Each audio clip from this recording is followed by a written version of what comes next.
Salut les gars, j'espère que ça va. Aujourd'hui on aborde la deuxième vidéo sur une nouvelle série qui traitera de la Non, c'est absolument pas ça, Aujourd'hui on va aborder une nouvelle série vidéo qui traitera du trouble de la personnalité borderline ou du trouble de l'état limite. C'est une vidéo que vous m'avez pas mal demandé, que ce soit en DM sur Instagram, donc n'hésitez pas à me rejoindre sur Instagram si c'est toujours pas fait, et par message YouTube. Donc écoutez, moi je me fie vachement à ce que vous me demandez parce que du coup ça permet d'interagir et ça permet de vous faire plaisir tout simplement, on va pas se le cacher. N'hésitez pas à me le dire en commentaire, comme ça j'en prends note et je parle des sujets qui sont le plus demandés. Je suis blanche, non? Ça, je suis un peu blanche. Bon allez, on va rester comme ça dans tous les cas. Donc le trouble de la personnalité borderline. Alors, pour le trouble borderline, il faut déjà savoir que c'est un des troubles les plus fréquents. Il y a de 1 à 4% de la population qui est touchée, donc c'est quand même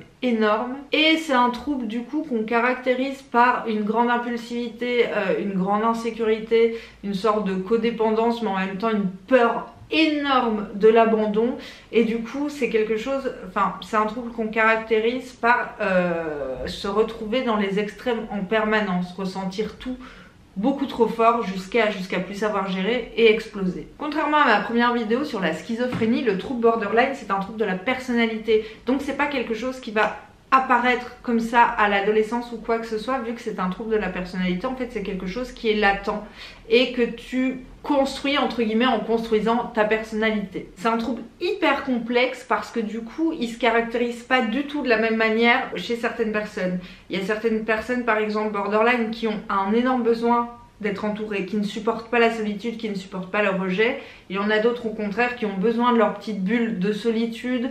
Il y en a qui sont très dépendants d'autres gens, d'autres qui sont totalement indépendants. Ça dépend vraiment, c'est comme je vous l'ai dit, c'est toujours dans les extrêmes, mais ça peut se caractériser différemment chez certaines personnes. Cependant, on peut toujours remarquer quand même que chez le borderline, comme je vous l'ai dit, il y a une énorme peur de l'abandon qui du coup déclare une grosse instabilité et qui peut souvent inclure du coup des sentiments comme la jalousie ou comme le fait d'anticiper ce que l'autre va faire, que ce soit juste ou pas juste dans sa tête, donc ce qui peut équivaloir à de la paranoïa, etc.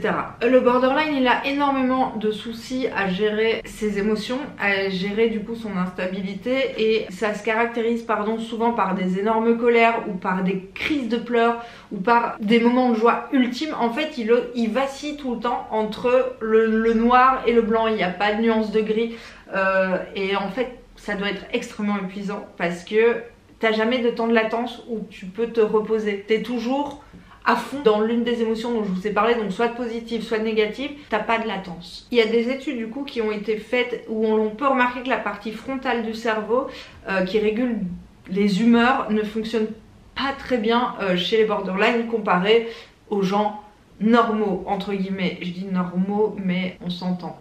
Voilà. Moi, ce que je trouve qu'il y a de compliqué dans cette maladie, c'est justement qu'en fait, on peut tous s'identifier à un moment ou à un autre au trouble borderline, parce que finalement, on a tous en nous des émotions qui sont parfois extrêmes, qui déclenchent de l'hypersensibilité ou de la peur de l'abandon ou de la jalousie extrême ou une forte joie ou une forte dépression. C'est toujours des caractéristiques qui sont ancrées finalement un peu dans chacun de nous, et pour ma part, c'est quelque chose qui est très compliqué dans le sens où beaucoup de gens se disent borderline sans spécialement avoir eu de diagnostic. Beaucoup de gens pensent qu'ils le sont. Je pense que tant qu'on n'a pas rencontré quelqu'un qui est réellement borderline, que ce soit en amitié ou en relation, etc., tu peux pas te rendre compte à quel point ce trouble est là en permanence en fait, et là non-stop en fait, contrairement aux gens lambda encore entre guillemets, qui peuvent également ressentir les émotions que ressentent le borderline.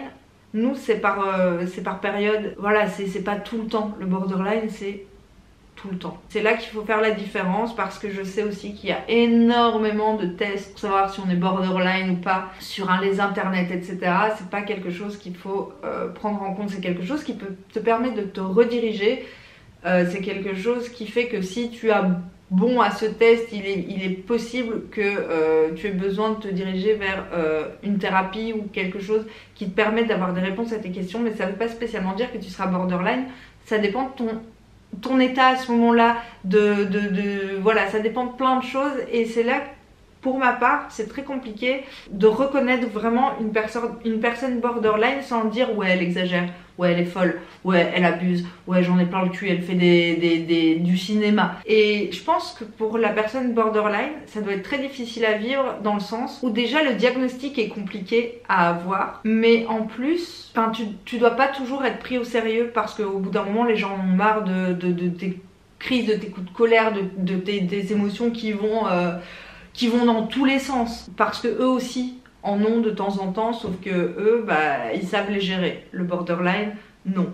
Et du coup, je pense que les gens peuvent en avoir marre, donc les gens peuvent partir ou s'éloigner, ce qui crée du coup encore plus une peur de l'abandon ou une paranoïa ou un sentiment de défaitisme pour le borderline. Et en fait, c'est le serpent qui se mord la queue, tout simplement parce que ils se persuadent du coup qu'ils avaient raison depuis le début et qu'ils ont raison de penser comme ils le pensent et du coup ont beaucoup plus de mal à se remettre en question et à remettre en question leurs émotions. Je vais quand même vous citer les caractéristiques principales d'une personne borderline, histoire que vous visualisiez bien la chose. Alors j'ai mes petites notes. Donc comme je vous l'ai dit, il y a la peur de l'abandon poussée à l'extrême, donc c'est-à-dire, en fait, t'es avec ton mec par exemple et tu vois que ton mec il like la photo d'une nana sur Insta. Et là, tu pètes un câble parce que t'es persuadé qu'il t'aime plus, qu'il va te quitter, qu'il te trouve pas assez bien, qu'il te trouve pas assez bonne. Tu vas littéralement devenir dingue et te faire du cinéma dans ta tête en te disant ça y est, je suis sûre qu'il m'aime pas, lui aussi il va m'abandonner comme tous les autres et il se moque de moi et en fait il me trompe. Enfin, tu vois, ça part dans tous les sens et ça finit par une crise parce que forcément la personne en face de toi sait pas spécialement comment gérer ça et du coup toi t'exploses encore plus et ça part en couille. Ensuite il y a les grosses colères, donc voilà, ça revient à ça. En fait les grosses colères peuvent arriver sans que tu t'y attendes vraiment. D'une minute à l'autre tout peut basculer et pour les proches comme pour les borderline c'est hyper difficile parce qu'après il y a le sentiment de culpabilité qui vient pour les borderline et les proches aussi pareil, ils vont culpabiliser de ne pas réussir à gérer ou ils vont en avoir marre. Enfin, c'est compliqué. Ensuite, il y a l'inconstance et l'instabilité, donc c'est-à-dire que en fait, le borderline a toujours l'impression de pas trop savoir qui il est, à quoi il est destiné et ce qu'il doit faire de sa vie. Donc, il va se jeter à fond dans quelque chose, puis après, il va switcher en se disant c'est pas ça qu'il me faut, c'est ça, c'est ça, c'est ça. Et en fait, soit ça va se caractériser par l'envie de déménager ou l'envie de plaquer un boulot ou l'envie de changer de cercle d'amis, enfin de plein de choses. En fait, il y a toujours une inconstance au niveau relationnel, professionnel, au niveau de soi, etc. Vestimentairement même, enfin de tout. Ensuite on retrouve beaucoup de comportements impulsifs et autodestructeurs, donc c'est pas rare qu'un borderline ait beaucoup d'addictions. Donc beaucoup d'addictions, que ce soit à l'alcool, aux drogues, au sexe, au jeu.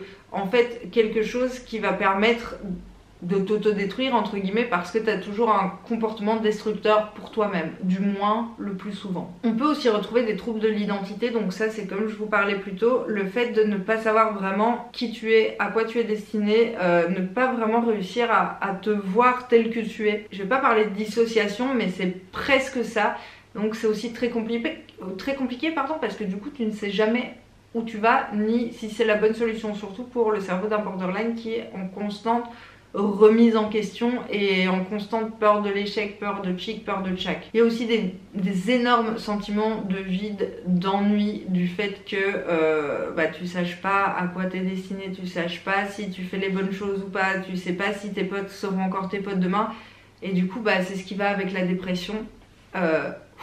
Le sentiment de vide tout simplement. Et enfin des réactions disproportionnées au stress, donc ça je vous en avais déjà parlé, ça regroupe un peu tout ce que je vous ai dit, c'est à dire que dans notre cerveau, dans le cerveau des gens normaux, je mets des énormes guillemets encore une fois mais voilà c'est pour bien comprendre, même si on a des coups de stress on a la capacité de se remettre en question et de se dire là t'exagères, là tu deviens parano, là tu vas trop loin, respire, calme-toi, remets les choses dans leur contexte, ça va bien se passer. Le borderline n'a pas cette faculté de faire ça.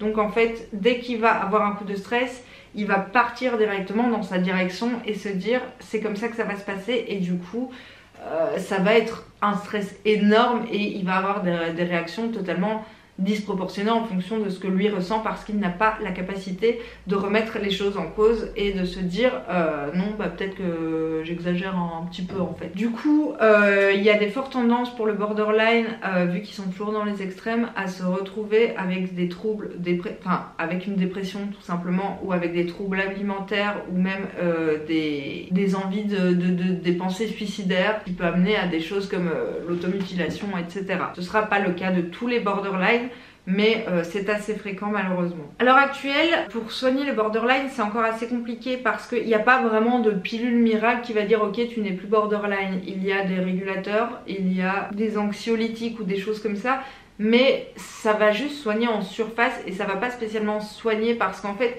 pour avoir le diagnostic borderline, il faut passer par tout un tas d'étapes.